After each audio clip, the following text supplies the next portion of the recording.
5 ওয়াক্ত নামাজের মধ্যে সবচাইতে আফজল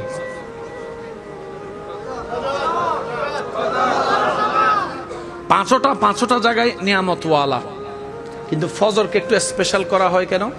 এটার সাথে শারীরিক মানসিক দৈনিকের প্রত্যেক দিনের কাজের শুরুটা জড়িত। সুবহানাল্লাহ বলি।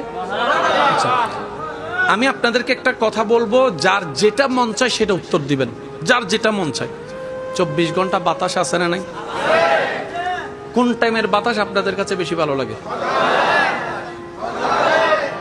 আমি শুনি নাই। বিকালেও কিন্তু বাতাস থাকে, কিন্তু ফজরের বাতাসটা কেমন জানি একটু অন্যরকম। 24টা ঘন্টা আকাশ আছে না নাই? কোন টাইমের আকাশটা বেশি ভালো লাগে?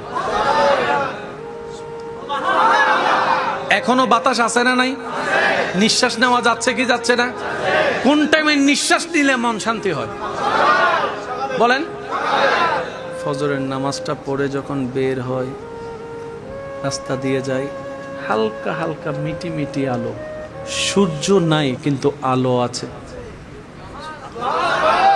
বিজ্ঞানের ভাইরা একটু খেয়াল করবেন, সূর্য কিন্তু এখনো দেখা যায় নাই, কিন্তু আলো, এটা হচ্ছে সূর্যের ছায়ার আলো যেটাকে বলা হয়। মানে সূর্য আসতেছে, আগাম সংবাদ, আগাম সংবাদ। না গরম না বেশি শীত, বাতাস পরিষ্কার, মাঝে মধ্যে একটু ঘ্রাণও লাগে, যদি আমি ভুল বলে না থাকি।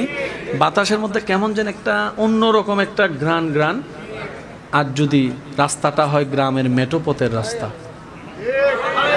দৃশ্যটা যদি হয় গ্রামের সেই ধানের উপরে শিশির জমা, সুবহানাল্লাহ বলি না, দৃশ্যটা যদি হয় যেদিক থেকে সূর্য উঠছে কুয়াশার চাদরে ঢাকা, চোখেরও শান্তি, মনেরও শান্তি। এবার ডাক্তাররা বলে সকালবেলার সেই ভোরবেলার বাতাসটা মানুষের শরীরের জন্য উপকারী, ব্রেইনের জন্য উপকারী। বলেন না সুবহানাল্লাহ। শরীরের জন্য উপকার সে সকালের বাতাস, ব্রেইনের জন্য উপকার সে সকালের বাতাস। সেজন্য অনেক ভাইরা হয়তো আমার সাথে একমত হবেন, ফজরের পড়াটা, ফজর বেলার যেটা পড়া, সারা দিনের পড়া একরকম, ফজরের পড়া আর একরকম। বলেন না সুবহানাল্লাহ। প্রত্যেক দিন সকাল বেলা প্রত্যেকজন বান্দার ঘরের মধ্যে আল্লাহর পক্ষ থেকে নিয়ামত নিয়ে রহমতের ফেরেশতারা আসে, এসে ঘরের সামনে দরজায় দাঁড়িয়ে থাকে, রবের হুকুম মোতাবেক অপেক্ষা করতে থাকে। কিন্তু আপনি আমি তো ঘুমের মধ্যেই নাক ডেকে ডেকে সময় পার করে দিচ্ছি। নির্দিষ্ট সময় থাকার পরে সে ফেরেশতা রবকে বলে, ইয়া রব, কার জন্য তুমি রহমত পাঠাইলা? সে তো রহমত নিতে আগ্রহ দেখাচ্ছে না। কার জন্য তুমি দয়া করে নিয়ামত পাঠালা? সে তো নিয়ামত নিতেও রাজি না। ঘরের দরজাটা পর্যন্ত খুলতেছে না, ঘরের দরজা পর্যন্ত খুলছে না। সে লাপের মধ্যে শুয়ে আছে, সে এরকম বিছনায় শুয়ে আছে। আজানটা দিয়ে তাকে তুমি স্মরণ করে দিয়েছো, সে ভুলে যাবে বলে, তারপরও সে আসতেছে না। রব বলে যে একটু অপেক্ষা কর, আমার বান্দা হয়তো আসতে পারে, একটু অপেক্ষা কর, আমার বান্দা হয়তো আসতে পারে। ফেরেশতা দাঁড়িয়ে থাকে, আসার তো কোনো খবর নেই। নির্দিষ্ট সীমা পার হওয়ার পর ফেরেশতা বলে, আল্লাহ, এই নিয়ামত রহমত নিয়ে আমি এখন কি করব? রব বলে যে আমার বান্দা যেহেতু নেই, এগুলাকে জঙ্গলের মধ্যে পাহাড়ের মধ্যে রেখে দে, জঙ্গলের মধ্যে পাহাড়ের মধ্যে ছড়িয়ে দে।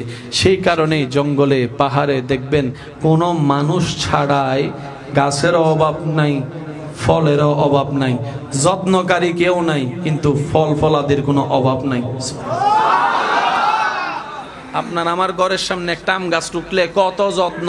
জঙ্গলে কোনো মানুষ, জোরে বলেন, জঙ্গলে কোনো মানুষ, ফলের কোনো অভাব, গাছের কোনো অভাব।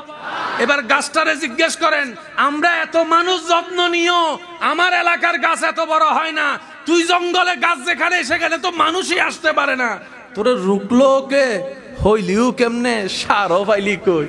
গাছে বলে যে মালিক একজন আছে। আর একটু জোরে বলি না, এই তাওয়াক্কুল বর্ষা যদি আমাদের প্রত্যেকজনের মনে চলে আসে, ওয়ামাই ইয়াত্তাকিল্লাহ ইয়াজআল লাহু মাখরাজান ওয়া ইয়ারযুকুহু মিন হাইসু লা ইয়াহতাসিব।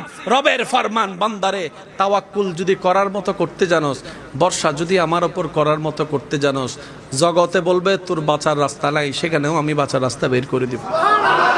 তো তোর পকেটে টাকা নাই, ব্যাংকে টাকা নাই, আলমারিতে টাকা নাই, বউয়ের স্বর্ণ নাই, কিচ্ছু নাই, তুই বলবি যে খাওয়ার কোনো সুযোগ নাই। ওয়ার জুকহু মিন হাইসু লা ইয়াহতাসিব, এমন এমন জায়গার থেকে তোকে আমি রিজিক দিব, তুই শুধু পেতেই থাকবি, অবাক হতেই থাকবি, পেতেই থাকবি, অবাক হতেই থাকবি। কারণ রাজ্জাক তো আমি আছি। আমি রব চাইলে পাথরের ভিতর থেকেও জিন্দা ওঁটও বের করে দেখাইতে পারি। আল্লাহর উপর ভরসা যদি আমরা বাড়াইতে পারি, আমাদের জীবন এমনি সুবহানাল্লাহ না হয়, শুকরিয়া চলবে। সবাই বলেন শুকরিয়া চলবে। পাইলো আলহামদুলিল্লাহ। মন থেকে বলেন, মুখ থেকে বলার যে অভ্যাসটা হচ্ছে এটা যেন মন থেকে আসে, চেষ্টা করেন। পাইলো আলহামদুলিল্লাহ, না পাইলো আলহামদুলিল্লাহ। আবার বলেন পাইলো আলহামদুলিল্লাহ, না পাইলো আলহামদুলিল্লাহ।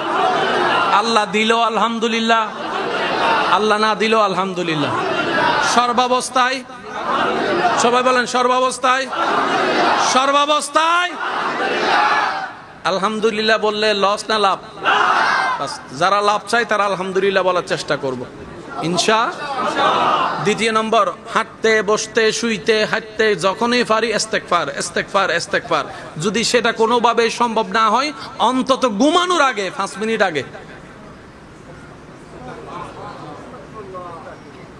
মাফ করে দাও না, মাফ করে দাও, মাফ করে দাও, তুমি রহমান, মাফ করে দাও। 2 মিনিট। আমি সাজেস্ট করব সবচেয়ে উত্তম হচ্ছে যে ঘুমানোর আগে। কেন জানেন? যখন মানুষ ঘুমাতে যায়, 100 জন এক রুমে থাকলো, মানুষ ঘুমাই গেলে কিন্তু আপনি জেগে থাকলে আপনাকে একা মনে হয়। সেজন্য শুয়ে সব কাজ শেষ করে, সব কাজ মানে বুঝছেন তো, মোবাইল শরীফই বেরি, কাজকর্ম শেষ করে রবের দরবারে সিলিন্ডার হয়ে, ইয়া রব এত দয়া করতেছো আল্লাহ, কিভাবে শুকরিয়া করব সেটাও জানি না। একটা ভালো করলে 10টা গুনাহ করে বসে থাকি, কিন্তু আমার মনটা বড় বড়, কারণ আমার রব হচ্ছে তুমি।